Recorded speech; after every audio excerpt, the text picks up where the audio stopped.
Hello everyone, this is Amber Cornett and this is my magazine analysis presentation for Paper Screen. I chose Relevant Magazine just because I've always loved the design and I think it's a really great magazine and the content. So this is the cover page. Basically every cover page they do has an interesting dynamic image that always interacts with the masthead. I always love that with different magazines. I know a lot of them do that, so it always interacts with the image. The typography interacts with the image. It always goes, behind or in front of the image. The background and the foreground is played with a lot, so that's always really interesting. The fonts used for the cover page and really throughout the magazine are very tall and bold. It's very readable.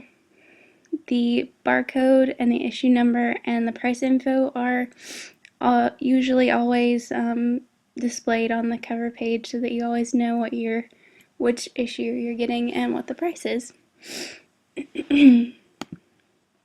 So the table of contents for this magazine is actually in the back of the book, the back of the magazine, but I like it, but I don't think I want to do that for my magazine, but I really like what they did with it. It's just, it just relates to what you've already read, basically. The numbers of the articles are different colors so that you can, it just kind of pops out at you. You can see the difference. The image that they use here has bleed, and they kind of play with that throughout the book with the different bleeds. We'll see that in the articles, the title page articles, but on this one it bleeds to the top of the page. The grid system on this page is 3 grids, and we'll also see that throughout this magazine that it shifts between 2 and 3 grids, sometimes even 4, but on this one it has 3. This is the first of a couple of title pages.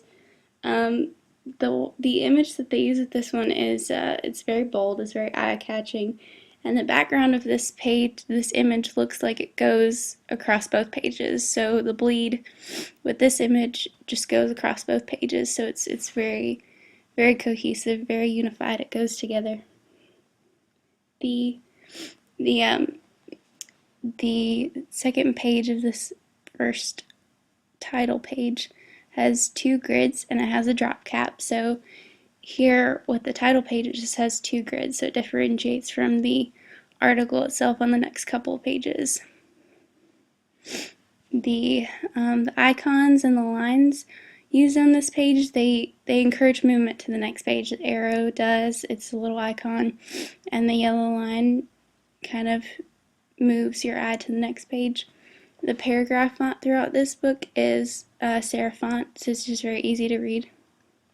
And the title description is a different color, so it kind of pops out from the background. This is the second of our title pages. The image does not bleed onto the next page, but it still interacts with the title, just like the cover page does. So it's just always interacting. Very interesting. The description is a different color once again, just to pop out from the background. And there's a list on this page. The list has a different styling. The list itself is a different color, and it's also indented. It has some margins around it, so it's not, you can tell it's different from the rest of the paragraph. And also this, the second page of this title page has 3 grids instead of 2, so it's just kind of going back and forth. This is the third of our title pages. You can tell that with the image they just had fun with it on this one. It kind of halfway bleeds onto the second page, but it doesn't go too far. It's not just on the first page and it bleeds off to the left corner. So it's very interesting. The second page has 3 grids once again, and the first page has 2 grids, or 1 in the title basically. The title actually has a box this time. It's not a different color or anything, it just has a box to go with the drop cap. Alright, this is the first of our 1-page articles. The image bleeds off the left corner, kind of like the last title page we looked at. There's a 3-grid system, but it has kind of like a fourth semi-grid, just to show like a quote or some barcode or some just extra information that they wanted to get in there. The title is, of course, bigger. The title description is a different color to kind of go with the other colors of the Q and the A to help it pop out. And this column on the right kind of signifies that the article is ending. This is the second of our one-page articles. Almost the same, except for it just has 2 grids with this extra semi-grid, just for the quotes for some extra information. And this is just to show that with the one-page articles, they usually always have an ad on the page facing them, just to give some extra content on these facing pages. And this is the third or fourth kind of our one-page articles.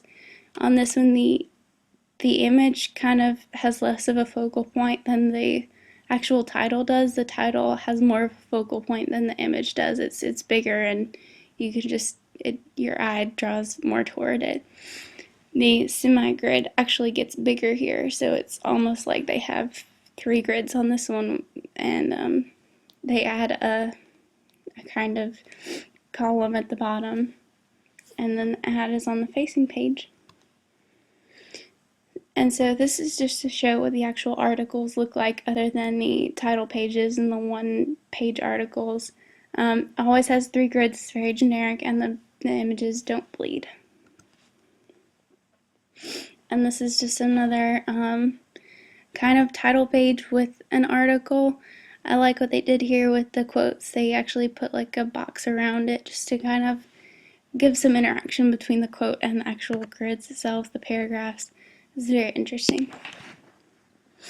And this is the last of the articles. You can see that the quote is a different color, and that when someone is being interviewed, you can see who's being interviewed and who's actually asking the questions by the person asking the questions has a different font and a different font weight, so you can always tell who is talking and who is asking the questions. And then finally we have the spine. The spine shows the name of the magazine, the issue, and the number and the date, the main articles, and the website URL. And it's a lot of information, but they use dividers to not have to put the information so spread apart. It's kind of squished, but it has the divider, so it's not too squished together. And then the fonts that they use are still tall and bold so you can read them. I think that's about it. Thank you guys. Bye.